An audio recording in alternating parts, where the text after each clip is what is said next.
بسم اللہ الرحمن الرحیم۔ آج کے اس خاص ویڈیو کے اندر جو ہم چیز سیکھنے والے ہیں وہ مولا عثمان غنی رضی اللہ تعالی عنہ کے بارے میں، ان کا تعارف، اور کیونکہ آنے والے دنوں میں ان کا یوم عرس بھی تشریف لا رہا ہے تو چند خصوصیات اور ان کا جو ہے تعارف سننے کی کوشش کریں گے۔ کوشش کرنی ہے آپ نے ساری ویڈیو دیکھنی ہے اور پوری جو ہے ان کا تعارف سننے کی کوشش کرنی ہے۔ اللہ تعالی ہم سب کو اپنے بزرگان دین اسلاف صحابہ کرام کے ساتھ محبت اور ان کی پیروی نصیب فرمائے۔ 18 ذوالحجۃ الحرام جس مہینے میں بقرہ عید آتی ہے، اس مہینے کی 18 اسلامک تاریخ کے اندر مسلمانوں کے تیسرے خلیفہ امیر المؤمنین حضرت مولا عثمان غنی رضی اللہ تعالیٰ عنہ کا عرس مبارک تشریف لاتا ہے۔ الحمدللہ عثمان غنی اللہ پاک سے بے پناہ محبت کرنے والے تھے، اور عثمان غنی کی سیرت کے حوالے سے چند گفتگو ہم سننے کی کوشش کرتے ہیں اور ان کے اوصاف کو بھی سیکھتے ہیں اور سنتے ہیں۔ حضرت عثمان غنی رضی اللہ تعالیٰ عنہ کی سب سے پہلی خصوصیات یہ ہے کہ آپ صحابی رسول ہیں۔ دوسری بات، سرکار علی شان، سرکار مدینہ، تاجدار مدینہ صلی اللہ علیہ وسلم کی پھوپھی جان حضرت ام حکیم کے نواسے ہیں۔ یوں کہا جائے کہ دور کے نبی کریم صلی اللہ علیہ وسلم کے بانجے بھی لگتے ہیں۔ اس کے بعد سابقین اور اولین میں سے آپ شامل ہیں، یعنی کہ جنہوں نے اسلام قبول کرنے میں، دائرہ اسلام میں داخل ہونے میں پہل کی ہے، ان میں آپ کا نام بھی شامل ہے۔ یعنی کہ جو تاریخ، جو آپ کا نمبر بیان کیا جاتا ہے وہ چوتھا یا پانچواں نمبر ہے جس میں آپ نے اسلام کو قبول کرایا ہے۔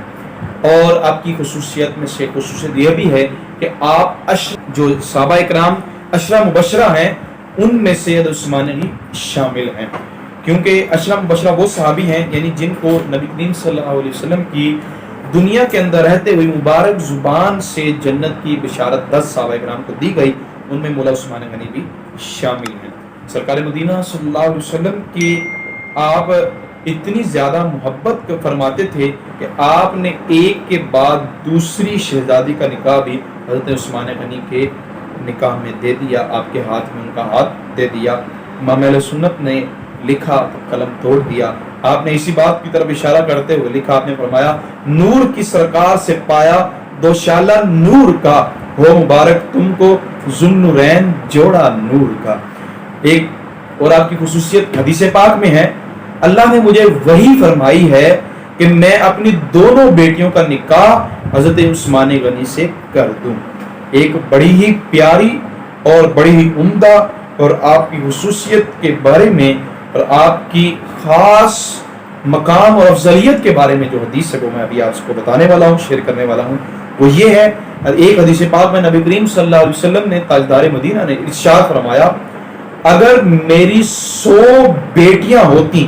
ان میں ایک وفات پاتی تو دوسری کا نکاح عثمان غنی سے کر دیتا، دوسری کا وفات ہو جاتا تو تیسری کا نکاح عثمان غنی سے کر دیتا، اسی طرح تیسری کا اگر وفات ہو جاتی تو چوتھی کا نکاح عثمان غنی سے کر دیتا، اور فرمایا اگر چوتھی کا بھی وصال ہو جاتا تو پانچویں کا نکاح عثمان غنی سے کر دیتا، اگر پانچویں کا وصال ہو جاتا تو چھٹی جو ہے اس کا نکاح حضرت عثمان غنی کے ساتھ کر دیتا۔ یعنی کہ اگر اللہ تبارک و تعالی مجھے، کون کہہ رہا ہے؟ تاجدار انبیاء، اللہ کے حبیب فرما رہے ہیں، اگر مجھے اللہ 100 شہزادیاں بھی دیتا تو میں یک کے بعد دیگرے ان کا نکاح عثمان غنی کے ساتھ کر دیتا اور ان کا ہاتھ عثمان غنی کے ہاتھ میں دے دیتا۔ یعنی کہ یہ عثمان غنی کی خاصیت ہے، افضلیت ہے کہ نبی کریم صلی اللہ علیہ وسلم نے آپ کے بارے میں فرمایا کہ میری عثمان سے اللہ کے معصوم فرشتے بھی حیا کرتے ہیں۔ اس کی حیا کا یہ عالم ہے، اگر میری 100 بیٹیاں بھی ہوتی جس کا انتقال ہو جاتا، دوسری کا نکاح میں یک کے بعد دیگرے 100 کی 100 کا نکاح عثمان غنی سے کر دیتا۔ یہ عثمان غنی کی شان ہے، یہ ہے ان کا مقام۔ حضرت مولا علی سے پوچھا گیا کہ عثمان غنی کیا شخصیت ہے، ان کے بارے میں سوال کیا گیا تو آپ فرمانے لگے، عثمان وہ ہیں کہ انہیں اللہ کے معصوم فرشتے بھی ذوالنورین کہتے ہیں، یعنی کہ 2 نوروں والا، ایک بھی نہیں 2 نوروں والا، اور رسول پاک کے آپ دماد ہیں، اور نبی کریم صلی اللہ علیہ وسلم نے ان کو دنیا میں رہتے ہوئے جنت کی بشارت بھی دی ہے۔ اس کے بعد ایک اور حدیث پاک میں آیا ہے، نبی کریم صلی اللہ علیہ وسلم نے فرمایا عثمان کتنا اچھا انسان ہے، میرا داماد ہے، میری 2 بیٹیوں کا شوہر ہے، اللہ پاک نے اس کے اندر میرا نور جمع فرمایا ہے۔ اسلام کے دوسرے خلیفہ مولا فاروق اعظم رضی اللہ تعالیٰ عنہ کی شہادت کے بعد مسلمانوں کی اکثریت رائے جمع ہو کر حضرت عثمان غنی کو آپ رضی اللہ تعالیٰ عنہ کو خلیفہ مقرر کیا گیا، اور 12 سال تک آپ خلیفہ رہے اور خلافت نبوی کو سنبھالتے رہے، نیابت نبوی کو سنبھالتے رہے۔ 18 ذوالحجہ الحرام 35 سن ہجری کو آپ 40 دن بھوکا رہنے کے بعد، یعنی ظالموں نے بدبختوں نے آپ کو 40 دن تک بھوکا پیاسا رکھا اور آپ کو بند کرنے کے بعد نہایت ظلم کے ساتھ آپ کو شہید کر دیا گیا۔ مولا عثمان غنی رضی اللہ تعالیٰ عنہ قرآن کی تلاوت کر رہے تھے، اسی حالت میں آپ کو شہید کر دیا گیا، اور میرے آقا نے ارشاد فرمایا جو شخص جس حالت میں مرتا ہے کل روز قیامت اسی حالت میں اٹھایا جائے گا۔ تو عثمان غنی رضی اللہ تعالیٰ عنہ کی یہ خوش نصیبی ہے کہ جب آپ کا وصال ہوا آپ قرآن کی تلاوت کر رہے تھے، کل روز قیامت جب لوگوں کی قبریں شک ہوں گی، لوگ فلاں کام کرتے ہوئے نکلیں گے، اور مولا عثمان غنی کی کیا شان ہے، آپ قرآن کی تلاوت کرتے ہوئے اپنی قبر سے نکالے جائیں گے۔ اور آخر میں ایک بات، نبی کریم صلی اللہ علیہ وسلم کی بارگاہ میں ایک جنازہ لایا گیا،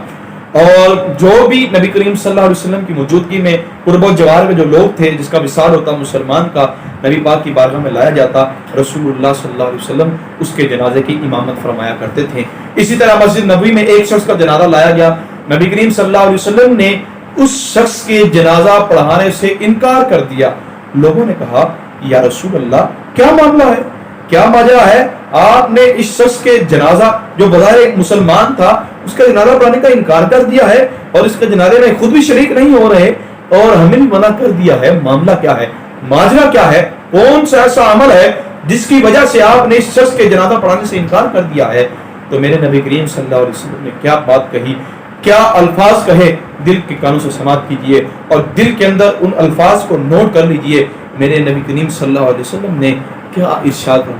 فرمایا کہ اس شخص کے دل کے اندر میرے عثمان کا بغض ہے، لہذا جس شخص کے دل میں عثمان کا بغض ہے اس کا میں جنازہ نہیں پڑھا سکتا۔ جنازہ پڑھانے سے آپ نے انکار کر دیا۔ آخر میں یہ کہنا چاہتا ہوں، ہم صحابہ کی آڑ میں اہل بیت کو برا نہیں کہتے، اہل بیت کی آڑ میں صحابہ کو برا نہیں کہتے، کیونکہ ہم صحابہ کو بھی ماننے والے ہیں، ہم اہل بیت کو بھی ماننے والے ہیں، ہم در کو بھی ماننے والے ہیں اور ہم گھر والوں کو بھی ماننے والے ہیں، اور ہم سب سے محبت کرتے ہیں، اور ہمارے ایمان کی محبت کا بھی یہی تقاضا ہے کہ ہم سب صحابہ سے، سب اہل بیت سے پیار کریں، کیونکہ اہل بیت میں صرف مولا علی اور ان کے شہزادے شامل نہیں ہیں، آپ کے ازواج مطہرات بھی ہیں، حضرت مولا عثمان غنی بھی شامل ہیں، کیونکہ خود ہم نے ابھی سن لیا رسول پاک نے فرمایا کہ عثمان غنی کے اندر اللہ نے میرے نور کو شامل فرمایا ہے، میرے نور کو جمع کیا ہے، کیونکہ ان کے ساتھ میری ایک نہیں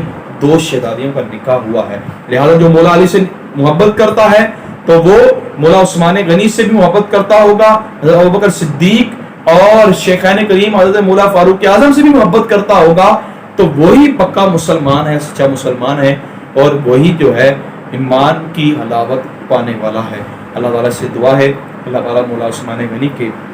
مزار انوار پر اپنی برکتوں کا نزول فرمائے، ہمیں بھی وہاں پر جانا نصیب کرے، اور ان کی سخاوت کا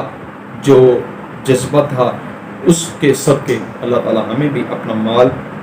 اللہ کی راہ میں خرچ کرنے کی توفیق عطا فرمائے، اور ان جیسی ہمیں بھی موت نصیب فرمائے۔ آمین آمین۔